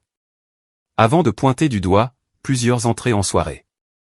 Margot avait l'habitude de me dire que la compagnie d'assurance avait besoin d'une photo de moi, pour confirmer que j'avais pris mes médicaments. Nadia lui a demandé de s'expliquer. Elle tenait le téléphone devant mon visage, et me disait de regarder dans l'objectif. Parfois, elle me demandait de cligner des yeux, ou de tourner la tête. Le processus de vérification du client exigeait le visage du patient, au début ou à la fin d'une visite. Maman n'avait pas vérifié ses médicaments. Elle avait utilisé son visage, pour confirmer des visites de soins qui n'avaient jamais eu lieu. L'expression de papa a changé, alors qu'il comprenait. Elle m'a fait l'aider à prouver que des gens prenaient soin de moi, alors qu'il n'y avait personne. Tu ne savais pas ce qu'elle faisait, ai-je dit. Ça ne rend pas la chose moins sordide. Nadia a documenté sa déclaration. Et a demandé s'il se souvenait des dates. Papa a ouvert ses enveloppes et a trouvé des notes concernant plusieurs de ses appels. Les heures correspondaient aux fausses visites. Tamara a soumis ses messages sauvegardés via le processus protégé des lanceurs d'alerte, ce soir-là. Dans un échange, elle disait à Céleste qu'elle avait oublié de terminer une visite de 30 minutes dans l'application. Céleste avait répondu « Ne pointez pas la sortie ». Le bureau ajustera les heures pour correspondre à l'autorisation de l'assurance. Un autre message disait à Tamara de laisser plusieurs dates vides parce que l'entreprise les attribuerait plus tard. Lorsque Tamara avait refusé, Céleste l'avait averti que des dossiers incomplets pourraient être traités comme un abandon de patient. Ces messages prouvaient que la fausse facturation était gérée depuis le bureau. Et non créée par des soignants individuels, agissant seuls. Céleste a réagi en prenant ses distances avec maman, par l'intermédiaire de son avocat. Elle affirmait que Margot contrôlait les dossiers, utilisait mon identité, et prenait toutes les décisions impliquant papa. Pendant quelques heures, il a semblé qu'elle pourrait commencer à se rejeter la faute l'une sur l'autre. Puis, les dossiers des appareils préservés sont arrivés. Le mauvais composant de frein avait été acheté via le téléphone de Céleste. La facture du fournisseur avait été ouverte sur cet appareil et supprimée du dossier de l'entreprise. La première version du rapport, décrivant le futur accident de fauteuil roulant de papa, avait également été créée à partir du téléphone de Céleste. Le compte de maman a plus tard modifié le texte sur le déclin cognitif. Mais l'appareil de Céleste avait créé le fichier original avant que l'accident ne se produise. Elles avaient des rôles différents, mais aucune ne pouvait faire porter l'entière responsabilité du plan sur l'autre. La veille de l'examen d'urgence, l'avocat de maman m'a envoyé une proposition de règlement.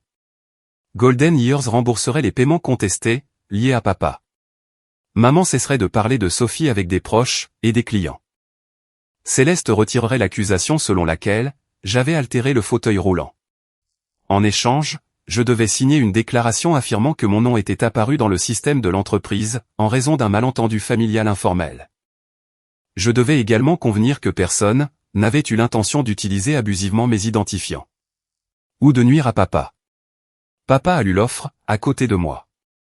Elle te demande de rendre leur mensonge légal. Elle me demande de les protéger de ce que leur propre dossier prouve. Un message manuscrit de maman était joint. Elle écrivait qu'accepter l'accord était le seul moyen de garder Sophie en dehors d'un scandale public. Elle promettait de cesser de remettre en question l'honnêteté de Sophie. Si j'arrêtais d'attaquer l'entreprise. Ma mère proposait de ne pas faire de mal à ma fille en échange de mon silence. J'ai envoyé une seule réponse, par l'intermédiaire de Nadia. Je refuse. Cette nuit-là, Golden Years a distribué un avis d'urgence à tous les clients et familles de sa liste de contacts. Le message disait qu'une ancienne consultante secrète nommée Evelyne Harper tentait de fermer l'entreprise à la suite d'un différend personnel. Il avertissait que les clients âgés pourraient perdre leurs soignants de confiance, leur soutien pour les médicaments et leur assistance quotidienne essentielle à cause de mes actions. Au matin, des centaines de personnes avaient été informées que j'étais prête à abandonner des personnes âgées vulnérables pour punir ma propre famille. Le matin de l'examen d'urgence des licences, ma boîte de réception contenait plus de 200 messages de personnes qui croyaient que j'essayais d'abandonner des patients âgés. Je n'ai répondu à aucun d'eux. L'audience n'était pas un procès pénal. Et personne n'avait promis que maman ou Céleste quitterait le bâtiment menotté. L'agence des licences de l'État décidait si Golden Years pouvait continuer à fonctionner pendant que les dossiers de facturation, l'utilisation frauduleuse des informations d'identification et l'incident du fauteuil roulant étaient étudiés. Cette décision pourrait déterminer s'ils avaient toujours accès aux patients, aux fonds d'assurance et aux informations médicales. Sophie passait la journée chez une amie de confiance. Je n'allais pas amener une enfant de 8 ans, avec un poignet fracturé, dans une pièce où des adultes prévoyaient de se disputer, pour savoir si on lui avait appris à mentir. Avant que papa et moi ne partions, elle lui a apporté le panneau de limitation de vitesse en carton, de sa maquette. Un bord avait été réparé avec du ruban adhésif argenté. « Garde-le dans ta poche », lui a-t-elle dit. Papa l'a retourné avec soin. Est-on censé respecter la limite, à l'intérieur du bâtiment? Ce n'est pas une question de vitesse. De quoi s'agit-il alors? Sophie la regardait, avec le sérieux qu'elle réservait habituellement aux projets scolaires. Ça veut dire, que c'est toi qui décides à quelle vitesse, ou avec quelle lenteur, tu avances. Papa a glissé le panneau, dans la poche intérieure de sa veste. Je m'en souviendrai. Il ne l'a pas apporté comme preuve. Personne à l'audience ne saurait qu'il était là. Il n'appartenait qu'à lui. Et à l'enfant qui avait refusé de laisser d'autres personnes décider où son fauteuil le mènerait. L'examen a eu lieu, dans une salle de conférence de l'agence des licences. 3 membres professionnels du conseil d'administration étaient assis à l'avant, avec un avocat administratif. Un représentant de l'assurance occupait une table latérale. Nadia était assise, derrière plusieurs dossiers organisés, et un ordinateur portable. Papa et moi étions assis ensemble. Maman est arrivée en tailleur crème, et boucle d'oreilles en perles. Elle a salué les employés de l'agence par leur nom.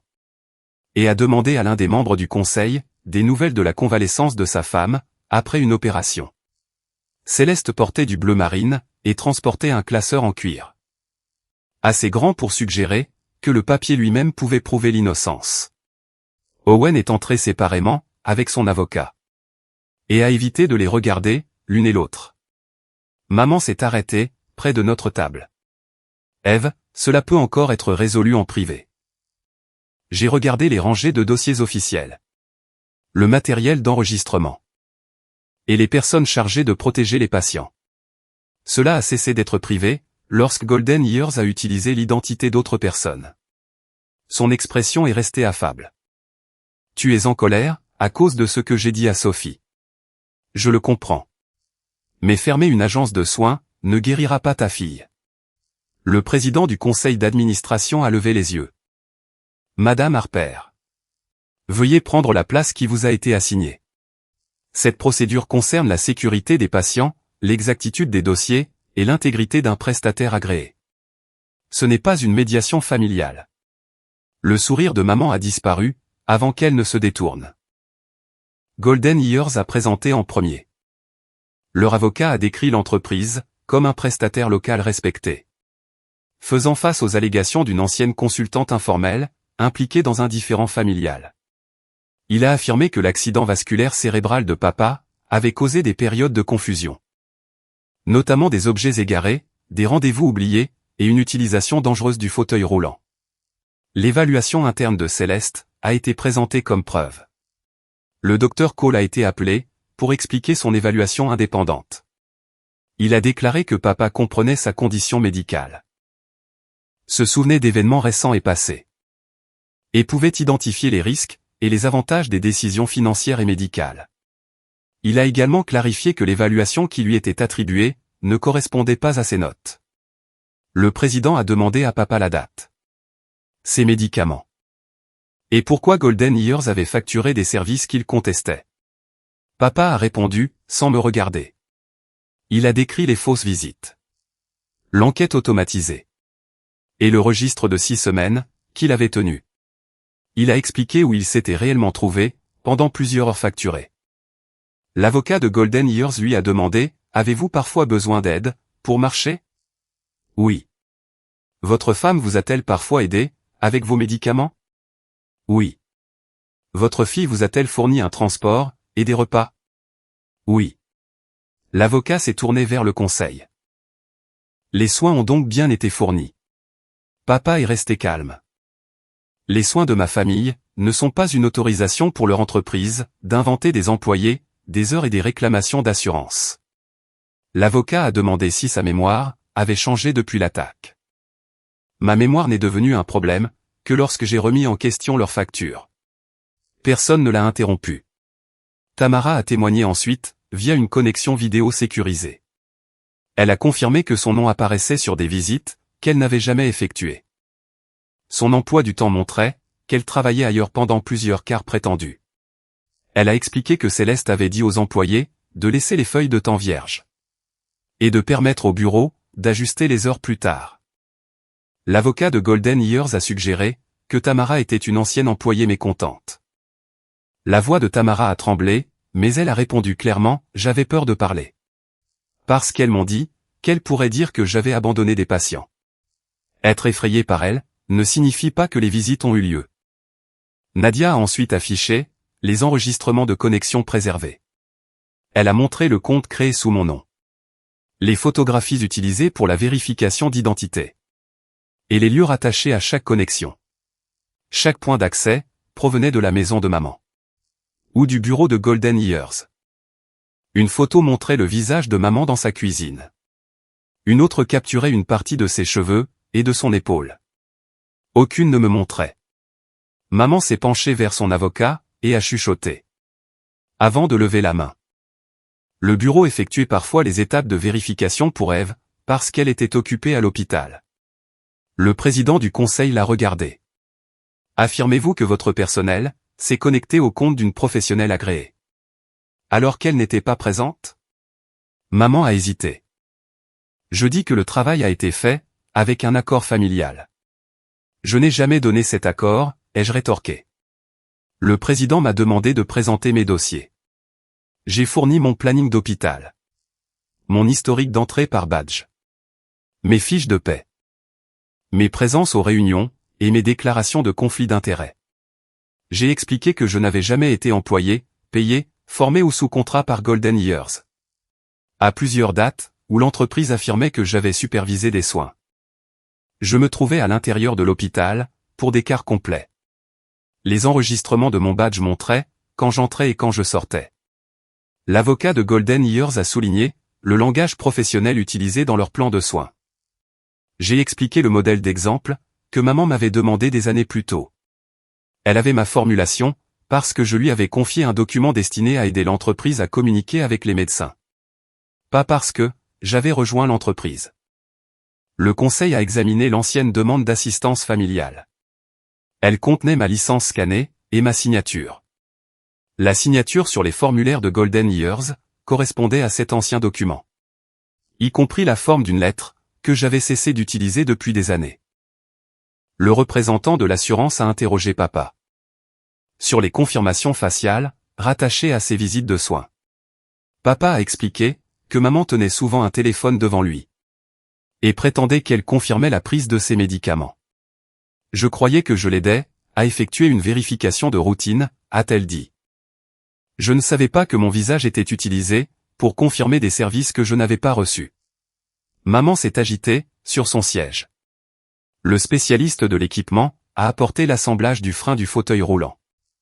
Dans un conteneur de preuves scellé. Il a expliqué que le composant installé, ne correspondait pas au modèle du fauteuil. Il pouvait paraître sécurisé sur une surface plane. Mais il se relâchait sous pression, sur une pente. Il a également montré les marques d'outils récentes, et l'étiquette d'entretien manquante. Le registre d'achat établissait, que l'appareil de Céleste avait commandé le même type de composant, la veille de l'accident. Owen a été appelé pour confirmer, le formulaire d'inspection. Il a admis que la signature, était la sienne. Avez-vous personnellement inspecté ce fauteuil roulant, 2 jours avant l'incident, a demandé l'avocat administratif. Non. Pourquoi avez-vous certifié, que les freins et le système de verrouillage, étaient sûrs? Céleste m'a donné une pile de formulaires. Et elle m'a dit que l'équipement, avait déjà été vérifié. Céleste s'est tournée vers lui. Ce n'est pas ce que j'ai dit. Owen a regardé son avocat, avant de continuer. J'ai signé sans l'inspecter. C'était une erreur. Il n'a pas prétendu savoir, qui avait installé la pièce. Il a seulement confirmé que Céleste, avait accès à sa camionnette de travail. Et avait pris une boîte contenant, des composants de verrouillage universel. Nadia a présenté la facture du fournisseur. L'historique de l'appareil. Et le registre supprimé de l'entreprise. Elle a ensuite ouvert l'évaluation interne, décrivant l'accident de fauteuil roulant de papa. Le président du conseil, a lu la date à haute voix. Le rapport avait été créé, la veille de l'accident. L'avocat de Céleste a argumenté, que les entreprises préparaient souvent des modèles pour d'éventuels incidents. Nadia a affiché la première version sauvegardée. Elle contenait déjà l'emplacement du centre commercial. Et le langage blâmant papa, pour avoir omis d'enclencher le frein. Maman a commencé à dire, que la famille s'inquiétait pour papa depuis des mois. Le président l'a interrompu. Nous allons entendre mademoiselle Dawson. La pièce est devenue complètement immobile. Céleste était assise, les deux mains posées sur son classeur fermé. Pour la première fois depuis le début de l'audience. Elle n'avait pas de papier à soulever. Et personne d'autre à interrompre. Le président l'a regardé directement. Pourquoi le rapport sur l'accident de fauteuil roulant de Franklin Harper a-t-il été créé, avant que l'accident ne se produise? Céleste a regardé le rapport affiché à l'écran, et a dit que ce n'était qu'un modèle. Elle a prétendu que Golden Years préparait des formulaires d'incidents généraux à l'avance, pour que les employés puissent réagir rapidement. Lorsqu'un patient tombait, manquait un médicament, ou utilisait mal l'équipement. Nadia n'a pas discuté avec elle. Elle a ouvert la plus ancienne version préservée du document. Ce n'est pas un modèle vierge, a-t-elle dit. Le fichier nommait déjà le centre commercial, où le fauteuil de papa avait roulé vers la circulation. Il décrivait un fauteuil roulant basculant près d'une voie de livraison. Et déclarait que le patient n'avait pas réussi à enclencher le frein. Les mots « le patient n'a pas réussi à enclencher le frein » ont été saisis, avant que l'accident ne se produise. Céleste a affirmé que l'emplacement avait été copié du programme de rendez-vous de papa.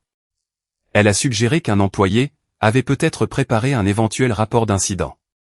Parce que maman s'inquiétait pour sa sécurité. Le président du conseil a demandé pourquoi quelqu'un s'attendait à un incident de fauteuil roulant à cet endroit particulier.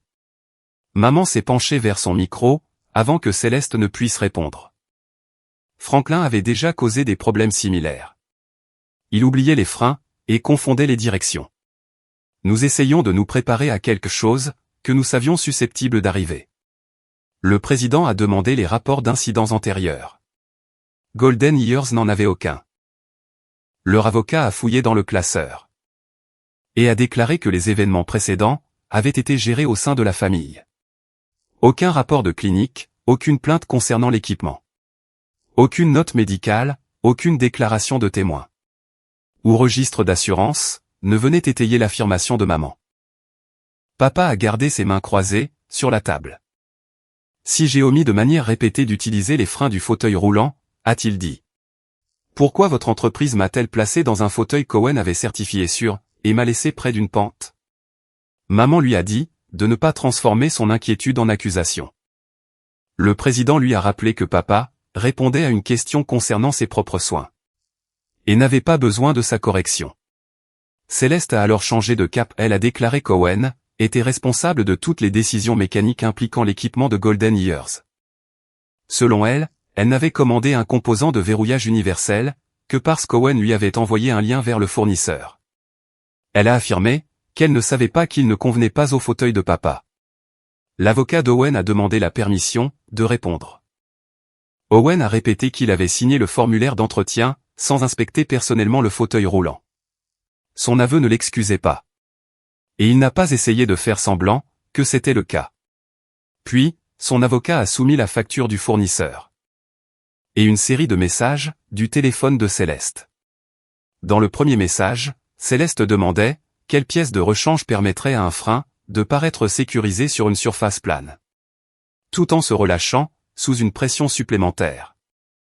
Owen avait répondu qu'aucun technicien responsable n'installerait une pièce non adaptée dans ce but. Céleste avait ensuite demandé quel était le verrou universel le moins cher de son inventaire. Un message ultérieur disait « Il a juste besoin de tenir, une seule fois ».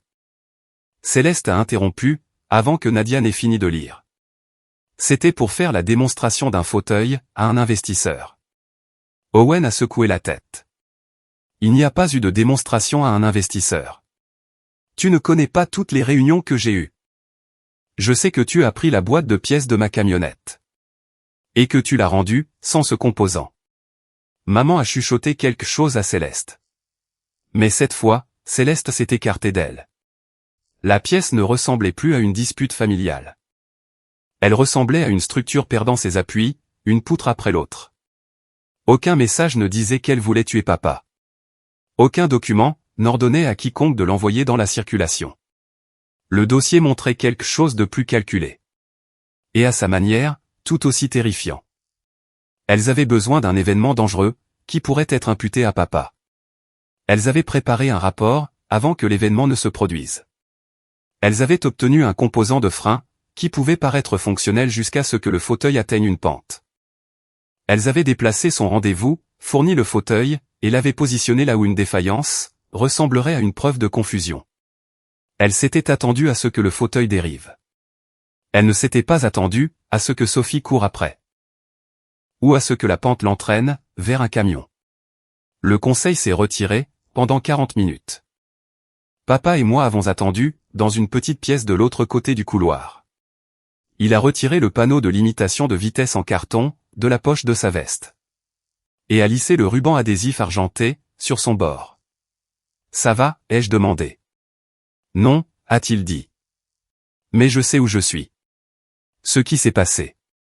Et ce que je veux. » Apparemment, c'est suffisant pour décevoir la moitié de ma famille. Je me suis assise à côté de lui, sans essayer d'adoucir la phrase. Lorsque le conseil est revenu, le président a lu la décision temporaire pour le procès-verbal. Golden Years Companion Care était suspendu de l'acceptation de nouveaux clients.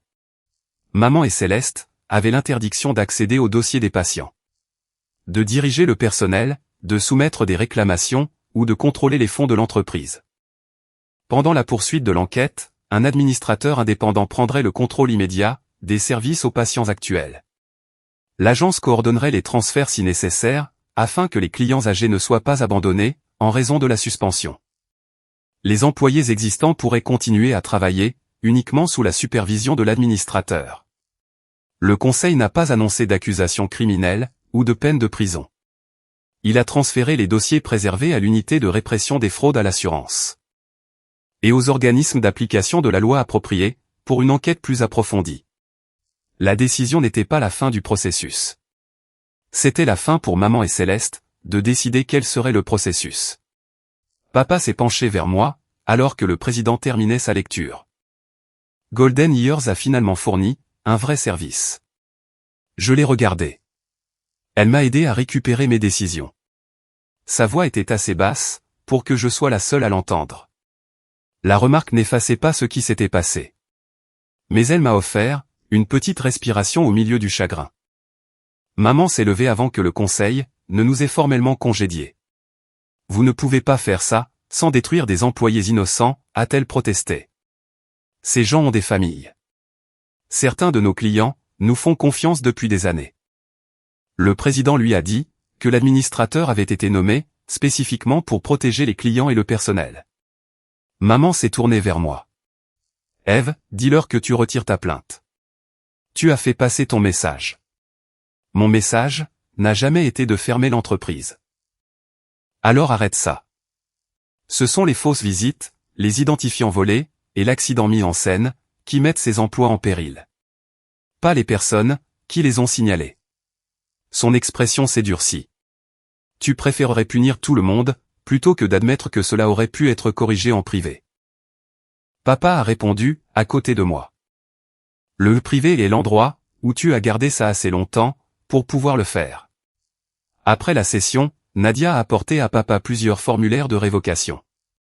Il a signé des documents, retirant à maman l'accès à ses dossiers médicaux, à son compte d'assurance, à ses informations financières, à ses rendez-vous, et à ses décisions de soins. Chaque signature était lente, car sa main se fatiguait encore facilement après l'attaque. Personne n'a signé à sa place. Maman a attendu dans le couloir, jusqu'à ce que nous approchions des ascenseurs. Elle s'est placée devant papa. Tu jettes ta femme et ta fille, pour un enfant qui n'est même pas de ta famille.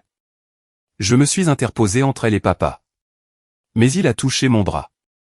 Il voulait répondre, par lui-même. Sophie m'a choisi quand ce fauteuil roulant a commencé à bouger, a-t-il dit. Elle a couru vers moi, pendant que le reste d'entre vous se protégeait. Elle n'est peut-être pas de ton sang, mais elle est ma petite fille. Le visage de maman a changé. Pas parce qu'elle comprenait soudainement. Mais parce qu'il l'avait dit, là où d'autres personnes pouvaient l'entendre. Derrière elle, Céleste a reçu un appel de son avocat. Sa voix s'est élevée, lorsqu'elle a appris que l'avance sur contrat avait été gelée. Et que les comptes recevant des transferts personnels étaient en cours d'examen. Elle a mis fin à l'appel, et s'est retournée contre maman. Tu avais dit que l'assureur ne chercherait jamais, au-delà du dossier de papa. Maman lui a dit de baisser la voix. Tu avais dit qu'un incident résoudrait tout, a poursuivi Céleste. Tu m'avais dit, qu'Eve signerait tout ce dont nous avions besoin, une fois que Franklin aurait l'air confus. Maman a accusé Céleste de devenir imprudente. D'utiliser l'argent de l'entreprise pour ses propres dettes. Et de n'avoir pas su contrôler le fauteuil roulant. Leur alliance s'est effondrée dans les reproches, avant même qu'elle n'ait quitté le bâtiment. Papa et moi, nous nous sommes éloignés. Je n'avais pas besoin d'entendre laquelle prétendait être la moins responsable. Les dossiers avaient déjà montré ce que chacune avait fait. Nous avons récupéré Sophie, et sommes rentrés à la maison après le coucher du soleil. Elle a couru prudemment vers papa. Et l'a serré dans ses bras autour de la taille, en évitant le côté meurtri de son corps. Il a touché le panneau en carton, toujours dans sa poche. Je suis resté dans les limites de vitesse. Sophie a hoché la tête, avec approbation. Sur le porche d'entrée, en partie cachée sous le paillasson, se trouvait une enveloppe blanche adressée avec l'écriture de maman. Elle était scellée, et marquée, pour Sophie. En travers, maman avait écrit une seule phrase, pour Sophie, si tu veux encore qu'elle connaisse la vérité. J'ai ramassé l'enveloppe, avant que Sophie ne puisse voir son nom. Elle et papa étaient dans la cuisine, examinant le panneau de limitation de vitesse en carton. Aucun des deux ne m'a vu glisser la lettre sous un dossier. J'ai attendu que Sophie soit endormie, avant de la poser sur la table, entre papa et moi. Si c'est pour elle, peut-être qu'elle devrait décider si elle veut la lire, a-t-il dit. Elle a 8 ans. Elle ne devrait pas avoir à décider, si elle est assez forte pour porter les excuses d'une autre adulte. Papa a étudié l'écriture de maman, avant de hocher la tête. J'ai ouvert l'enveloppe. La lettre commençait en disant que maman n'avait jamais voulu que quiconque soit blessé. Elle écrivait que chaque décision qu'elle avait prise avait pour but de préserver Golden Years, de protéger les employés et d'empêcher notre famille de perdre tout ce que Céleste avait construit. Il n'y avait aucune excuse pour avoir utilisé mes identifiants. Aucun aveu de la création de fausses visites. Ou de la préparation du rapport sur le fauteuil roulant, avant l'accident. Maman décrivait ses actions comme des raccourcis pris lors d'une urgence financière. Elle écrivait que Sophie était trop jeune pour comprendre les sacrifices que les adultes faisaient parfois pour protéger une entreprise familiale. Puis, elle disait que la présence de Sophie avait compliqué les relations qui existaient déjà, avant son arrivée. Papa s'est arrêté de lire, par-dessus mon épaule. Elle n'arrive toujours pas à l'appeler ma petite fille. Le dernier paragraphe affirmait que Sophie finirait par comprendre qu'un après-midi douloureux ne devait pas effacer des années d'histoire familiale. Maman avait écrit comme si la pire chose qui s'était produite était une phrase, prononcée sous le coup de la colère. Elle ignorait le frein altéré, les faux dossiers, et la tentative de retirer à papa son pouvoir de décision. Même dans une lettre adressée à Sophie. Elle rendait la réputation des adultes plus importante que l'enfant qu'ils avaient mis en danger. J'ai remis la lettre dans l'enveloppe. Elle ne lira pas ça. Papa n'a pas discuté. J'ai scanné la lettre pour Nadia, et j'ai rangé l'original, avec les autres dossiers. Quand Sophie a demandé le lendemain matin, ce qu'il y avait sous le paillasson. Je lui ai dit que c'était une lettre de grand-mère, qu'elle n'avait pas besoin de lire. C'était quelque chose de méchant? C'était quelque chose écrit par un adulte, qui ne comprend toujours pas ce qu'elle a fait. Sophie a regardé son plâtre. Est-ce que je dois le comprendre? Non. Tu n'as pas apporté le poids de chaque mot qu'un adulte te donne. Elle a accepté cela, plus facilement que moi. Le processus juridique et d'octroi de licence s'est poursuivi pendant des mois. Il n'y a pas eu d'arrestation dramatique à l'extérieur de la salle d'audience. Et aucune décision unique n'a réparé chaque personne touchée. L'administrateur indépendant a examiné chaque dossier client de Golden Years. Les vrais patients ont été transférés à des prestataires agréés, lorsque c'était nécessaire. Et les employés qui avaient prodigué des soins légitimes ont reçu de l'aide pour trouver de nouveaux placements. Golden Years a finalement été vendu sous supervision, mais le nom a disparu. Ces fonds restants ont été utilisés pour soutenir les transferts de clients, les obligations salariales et le remboursement des réclamations abusives. Maman et Céleste ont été interdites d'exploiter ou de gérer une entreprise de soins à domicile. Pendant la poursuite des enquêtes, toutes deux ont fait face à des demandes de restitution. à des conclusions d'utilisation frauduleuse de diplômes. Et à des enquêtes officielles, sur les fausses facturations et l'incident du fauteuil roulant. Des ordonnances de protection leur interdisaient de contacter Sophie. Ou de s'approcher de papa, sans permission. La certification d'équipement d'Owen a été suspendue. Sa coopération n'a pas effacé les formulaires qu'il avait signés, sans inspecter les appareils. Il a été tenu de suivre le processus disciplinaire, et n'a pas pu travailler de manière indépendante tant que l'examen restait ouvert. Aucun d'entre eux n'a tout perdu en un seul après-midi. Ils ont perdu le contrôle pièce par pièce, à cause des conséquences des dossiers qu'ils avaient créés, et des choix qu'ils avaient faits. Papa n'a pas emménagé définitivement chez moi. Pendant plusieurs semaines, il est resté dans la chambre d'amis, le temps de se rétablir. Puis, il a choisi un appartement en résidence-service à 10 minutes de là. Où il pouvait demander de l'aide si besoin, sans renoncer à toute décision. Le premier appartement que maman avait suggéré offrait une supervision étendue, et un accès pour les membres de la famille. Papa en a choisi un, avec des dossiers médicaux privés, un transport indépendant, et un sentier de promenade autour d'un petit étang. Je ne veux pas échanger une personne qui me contrôle, contre une autre qui me sauve, m'a-t-il dit. Cela m'a un peu piqué. Mais j'ai compris. L'aider à retrouver son indépendance signifiait lui permettre de l'utiliser. Même quand cela l'éloignait de ma chambre d'amis. Le plâtre de Sophie a été retiré, plusieurs semaines plus tard. Son poignet restait raide, et elle se plaignait que les exercices étaient ennuyeux. Mais elle les faisait, tout en reconstruisant sa ville en carton. La clinique endommagée a reçu un nouveau toit. Elle a élargi le trottoir. Et a ajouté une rampe, le long de la pente.